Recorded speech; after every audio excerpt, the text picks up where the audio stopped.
Welcome to BSN studies. Friends, మనకి ఈరోజు 6th class mathematics అండి. సో 6th క్లాస్ మ్యాథమెటిక్స్లో కొన్ని యూనిట్స్, కొన్ని చాప్టర్స్ అయితే డిస్కస్ చేయడం జరుగుతుంది. సో మీరు ముందుగా ఈ వీడియోని లైక్ చేయాలండి. లైక్ చేసి ఎవరైతే సబ్స్క్రైబ్ చేసుకోలేదో వాళ్ళు సబ్స్క్రైబ్ చేసుకోండి. ఎందుకంటే మీరు లైక్ చేయడం వల్ల ఇంకా అంతమందికి ఈ వీడియో అనేది రీచ్ అవ్వడం జరుగుతుంది. సో మీరు చేయాల్సింది లైక్ అండ్ అదేవిధంగా స్కిప్ చేయకుండా చూడండి. ఇంకొకటి ఏంటిదంటే ఫ్రెండ్స్, ఇక్కడ ఒక్కొక్క చాప్టర్ అనేది నేను ఎక్స్ప్లెయిన్ చేయడం జరుగుతుంది. అందులో ప్రీవియస్లో వచ్చిన క్వశ్చన్స్ అనేవి నేను నోట్ చేయడం జరుగుతుంది. వీలైతే మీరు నోట్బుక్లో అయితే రాసుకొని సిద్ధంగా ఉండండి. ఓకేనా? సో చూడండి, ఇక్కడ 6th క్లాస్ మ్యాథమెటిక్స్ అండి. 6th క్లాస్ మ్యాథమెటిక్స్లో సో మనకు ఓవరాల్గా అప్డేటెడ్ బుక్ అండి. ఇది ఓల్డ్ బుక్ ఏం కాదు, అప్డేటెడ్ బుక్కే. చూడండి, ఇక్కడ మనకు మొత్తం 14 యూనిట్స్ అండి. మొత్తం ఎన్ని చాప్టర్స్ అంటే 14 చాప్టర్స్. సో ఈరోజు మనము మన సంఖ్యలను తెలుసుకుందాము. పూర్ణాంకాలు, ఈ టాపిక్ల గురించి అయితే డిస్కస్ చేద్దాం. ఓకేనా? సో నేను ఎగ్జామ్ ఓరియంటెడ్లో ప్రీవియస్ వచ్చిన questions, topic, important concept highlight చేస్తాను. సో మీరైతే దాన్ని నోట్ చేసుకోండి. ఓకే, మన సంఖ్యలను తెలుసుకుందాం. సో ఓకేనా ఫ్రెండ్స్, మనకు ఎగ్జామ్ ఓరియంటెడ్లో కావాల్సిన ఇన్ఫర్మేషన్ మాత్రమే, మీ యొక్క టైంను అనవసరంగా వేస్ట్ చేయకుండా ఏది కావాలో అంతవరకు మాత్రమే నేను ఇక ఎక్స్ప్లెయిన్ చేయడానికి ట్రై చేస్తాను. చూడండి, ఇక్కడ సంఖ్యలను అంచనా వేయడం, పోల్చడం. ఫస్ట్ సంఖ్యలను అంచనా వేయడము, పోల్చడం అండి. అంటే కంపారిజన్ రావాలి, అదేవిధంగా ఎస్టిమేట్ చేయాలి. పెద్ద సంఖ్య చిన్న సంఖ్య అనేది తెలుస్తుంది. సో ఓకేనా? ఇక్కడ పెద్ద సంఖ్య చిన్న సంఖ్య అనేది ఇది నార్మల్గా అయితే ఏ స్టూడెంట్ అడిగినా కూడా చెప్పగలుగుతాడు. ఆ సంఖ్యలలోని అంకెల సంఖ్యలను బట్టి పెద్ద సంఖ్య చిన్న సంఖ్య డిసైడ్ చేయాలి, ఫస్ట్ పాయింట్. సో అదేవిధంగా సెకండ్ పాయింట్ ఏంటిదంటే, ఒకవేళ సంఖ్యలోని అంకెలు సేమ్ ఉంటే ప్లేస్ వాల్యూని బట్టి డిసైడ్ చేయాలి. ఓకేనా? ఇదైతే క్లియర్. సో నెక్స్ట్ అదేవిధంగా అభ్యాసం వల్ల కూడా అవి ఉన్నది. నెక్స్ట్ ఇక్కడ చూడండి, ఆరోహణ క్రమం అంటే పెరిగే క్రమం అండి. సో దీన్ని ఇంగ్లీష్లో కూడా నేను చెప్పడం జరుగుతుంది. సో ఇంగ్లీష్లో ఇంక్రీజ్ అంటాం కదా, ఇంక్రీజింగ్ ఆర్డర్ అంటారు. అంటే పెరిగే కొద్ది, చిన్న నుండి పెద్ద వరకు. ఇవి ఆల్మోస్ట్ మీకైతే అందరికీ తెలుసు. కాకపోతే మరోసారి అయితే ఇట్లా రివిజన్ చేసుకుందాం. సో ఇక్కడ అవరోహణ క్రమం అండి. సో ఇంగ్లీష్లో ఏమంటామండి, ఇక్కడ డిక్రీజింగ్ ఆర్డర్ అంటారు. అంటే పెద్ద నుండి చిన్న వరకు. ఫస్ట్ పెద్దది ఉండాలి, దాని తర్వాత చిన్నది, ఈ విధంగా పోతూ ఉండాలి. సో ఇక్కడ 2 పాయింట్స్ అండి, ఇంక్రీజ్ అండ్ డిక్రీజ్ గురించి తెలుసుకోవాలి మీరు.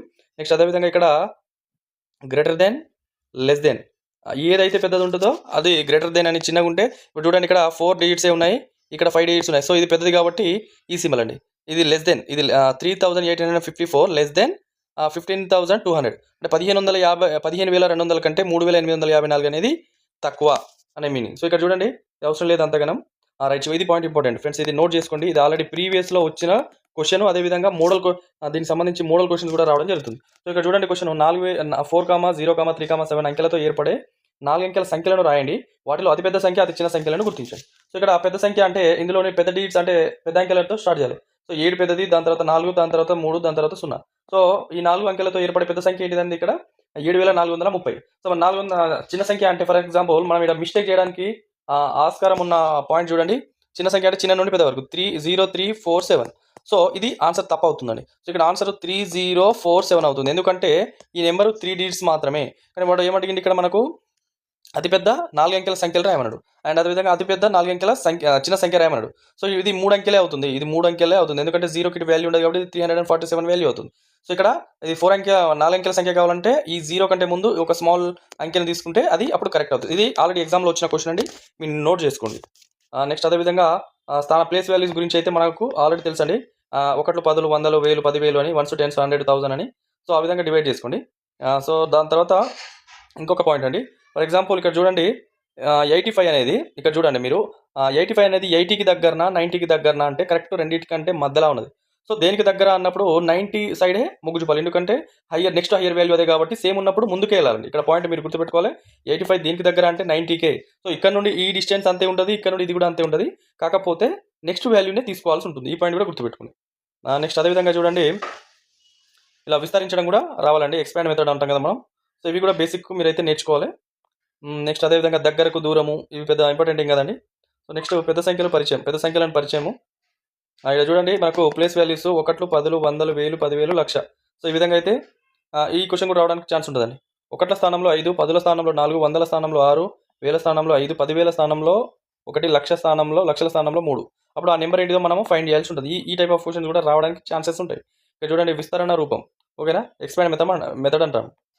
నెక్స్ట్ అదేవిధంగా పెద్ద సంఖ్యల స్థాన విలువలు. ఓకేనా? ఏది ఇంపార్టెంట్ అయితే అది మాత్రమే ఎక్స్ప్లెయిన్ చేస్తానండి, మీరైతే స్కిప్ చేయకుండా అయితే చూడండి. నెక్స్ట్ విరామ చిహ్నాలండి. అంటే కామాలు ఎక్కడ ఏ విధంగా వాడాలి, చదివేటప్పుడు కామాలను ఏ విధంగా వాడాలి. ఫర్ ఎగ్జాంపుల్ ఇక్కడ చూడండి, 1, 10, 100, 1000, 10,000, 1,00,000, 10,00,000, కోటి అని గుర్తిస్తాం. నార్మల్గా అయితే ఈ విధంగా గుర్తిస్తాం. ఫస్ట్ అయితే 3 అంకెలండి. 1, 10, 100 తర్వాత కామా పెట్టాం కదా, దాని తర్వాత 2 డిజిట్స్ తర్వాత కామాలు పెట్టాలండి. ఫర్ ఎగ్జాంపుల్ చూడండి, 7,589 ఉన్నది అనుకో. నార్మల్గా ఏం పెడతామండి మనం ఈ విధంగా పెడతాం.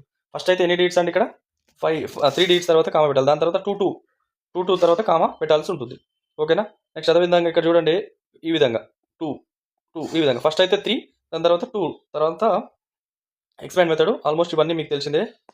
గ్రేటర్ దెన్, లెస్ దెన్ ఇవాళ ఒకటి చూడండి. ఒకట్ల స్థానంలో 5, లక్షల స్థానంలో 2, 10,000 స్థానంలో 1, 10ల స్థానంలో 6, ఒకట్ల స్థానంలో 3 అంకెలు ఉంచే ఏవైనా 10 సంఖ్యలను రాయండి అని అడిగి ఈ టైప్ ఆఫ్ క్వశ్చన్ కూడా రావడానికి అవకాశం ఉంటుంది. సో నెక్స్ట్ అదేవిధంగా నెక్స్ట్ అంతర్జాతీయ సంఖ్యామానం, ఆంగ్ల సంఖ్యామానం అంటాం దీన్ని. సో ఇక్కడ ఇది హిందూ సంఖ్యామానము, అంతర్జాతీయ సంఖ్యామానం. ఇక్కడ చూడండి దానికి దీనికి డిఫరెంట్ ఉంటుంది. ఇక్కడ మాత్రం ఫస్ట్ కామా అనేది 100s తర్వాత పెడతారు, ముందు పెడతారు. ఇక్కడ కూడా సేమే.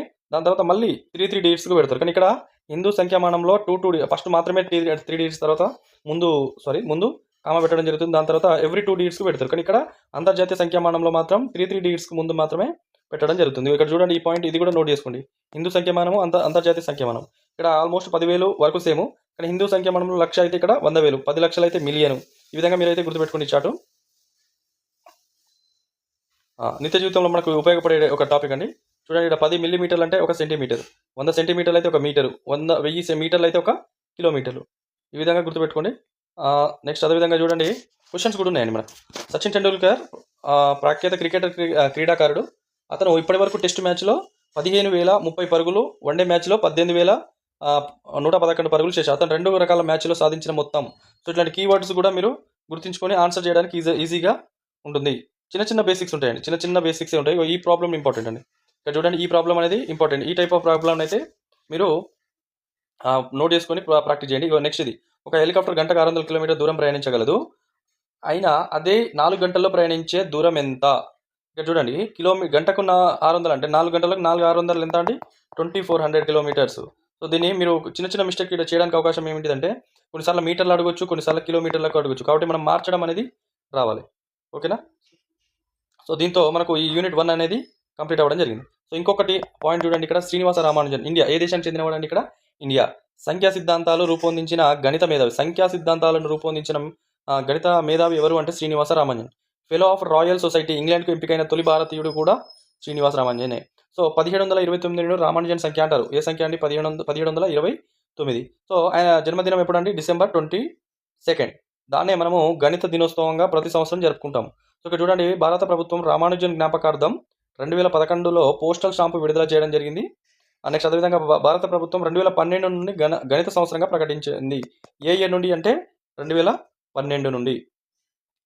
ఓకే. నెక్స్ట్ చూడండి ఇక్కడ సెకండ్ యూనిట్ అండి, పూర్ణాంకాలు. ఓకేనా. పూర్ణాంకాలు అంటాం కదా. సో పూర్ణాంకాలను అందులో ఇంపార్టెంట్ ఏంటిది అనేది ఒకసారి డిస్కస్ చేద్దాం. సహజ సంఖ్య అంటే నేచురల్ నెంబర్ అండి. సహజ సంఖ్య అంటే నేచురల్ నెంబర్. పూర్వపదం అంటే ముందున్న పదము, దాని తర్వాత ఉన్నదాన్ని ఉత్తర పదం అంటామండి. పూర్వపదము, ఉత్తర పదం. ముందున్నదాన్ని పూర్వపదం అంటే తర్వాత ఉన్నదాన్ని ఉత్తర పదము అంటాం. సో ఇక్కడ చూడండి పూర్ణాంకాలు అంటే హోల్ నెంబర్స్ అంటాం. పూర్ణాంకాలు అంటే హోల్ నెంబర్స్. సో ఇవి కూడా సేమ్ నేచురల్ నెంబర్సే, సహజ సంఖ్యలే. కానీ 0 యాడ్ అవ్వడం వల్ల హోల్ నెంబర్స్ అవుతాయి. ఇక్కడ చూడండి కొన్ని పాయింట్స్ కూడా ఉంటాయి.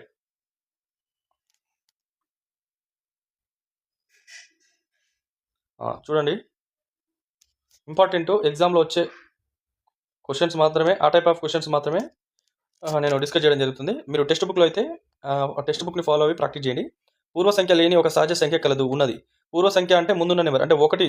సహజ సంఖ్యలో దేంతో స్టార్ట్ అవుతాయండి? 1, 2, 3 విధంగా. సో దీనికి పూర్వ సంఖ్య ఉన్నదా? లేదు. కాబట్టి వాడు ఏమన్నాడు? పూర్వ సంఖ్య లేని ఒక సహజ సంఖ్య కలదు అన్నప్పుడు అది ట్రూ ఆఫ్ ఫాల్స్ అంటే ట్రూ. 0 కనిష్ట పూర్ణాంకము. కనిష్టం ఎందుకు అవుతుంది? పూర్ణాంకాలు వేరు. 0 అనేది పూర్ణాంకం మీన్స్ హోల్ నెంబర్. నెక్స్ట్ అదేవిధంగా చూడండి ఇక్కడ గ్రేటర్ దెన్, లెస్ దెన్ అండి. గ్రేటర్ దెన్, లెస్ దెన్ ఈ సింబల్స్ గురించి తెలుసుకోండి. సో కొన్ని ధర్మాలు ఉంటాయండి. ఆ ధర్మాల గురించి కూడా మీరు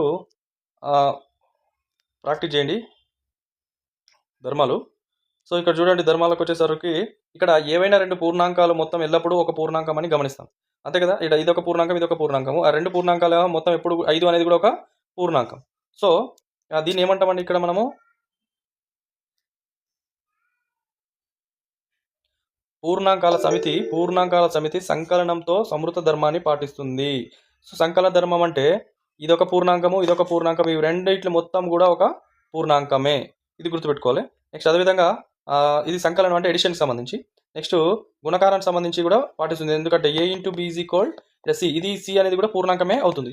కాబట్టి సంవృత ధర్మం అనేది ఓన్లీ సంకలనంతో పాటు గుణకార సంవృత ధర్మాన్ని మాత్రమే పాటిస్తుంది.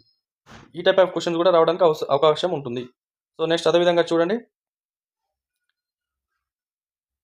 నెక్స్ట్ సిద్ధాంతర ధర్మం అంటే A plus B is equal C అనుకుంటే B plus A is equal to కూడా సీనే. ఇక్కడ ఎగ్జాంపుల్ చూడండి, 2+3 అంటే 5 అయినప్పుడు 3+2 కూడా 5 అవుతుంది.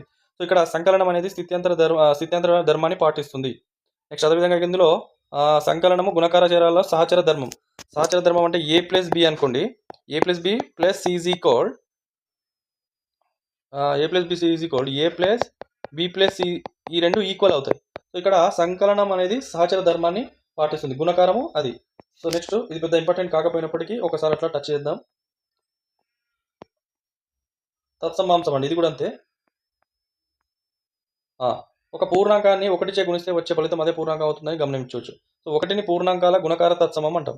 1ని ఏమంటామండి, పూర్ణాంకాల గుణకార తత్సమాంసం అంటాం.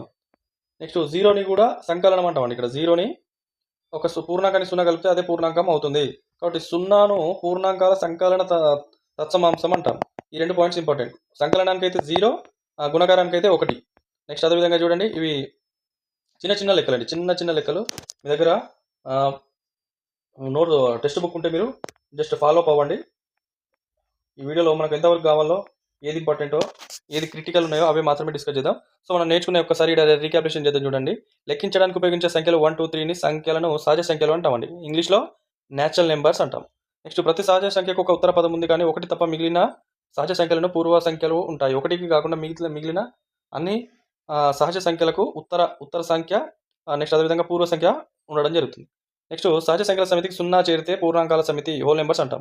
నేషనల్ నెంబర్కు 0 యాడ్ చేస్తే అవి హోల్ నెంబర్స్. ప్రతి పూర్ణానికి ఉత్తర సంఖ్య ఉంది, 0కి తప్ప. ఇది కూడా సేమ్, మీరు ఒకసారి చూసుకోవచ్చు ఇక్కడ. సో నెక్స్ట్ థర్డ్ యూనిట్ ఏంటిది, సంఖ్యలతో ఆడుకుందాం అనేది మనం నెక్స్ట్ వీడియోలో డిస్కస్ చేద్దాం. సో మీరైతే చేయాల్సింది ఏంటిదంటే, మీ దగ్గర టెక్స్ట్ బుక్స్ ఉంటే ఒక్కసారి మీరు ఈ వీడియోని ఫాలో అయ్యి విని తర్వాత ఈ 2 టాపిక్ సంబంధించి బేసిక్స్ క్వశ్చన్స్ ఉంటాయి కదా, అవన్నీ కంప్లీట్ చేసిన తర్వాత మరొక వీడియోలో రిమైనింగ్ యూనిట్స్ మనము డిస్కస్ చేయడం జరుగుతుంది. కాబట్టి మీరైతే కంపల్సరీ లైక్ చేయండి. అదేవిధంగా మీ ఫ్రెండ్స్కు ఎవరికైనా యూజ్ ఉంటే వారికి షేర్ చేయండి. ఛానల్ని సబ్స్క్రైబ్ చేసుకుని పెట్టుకోండి.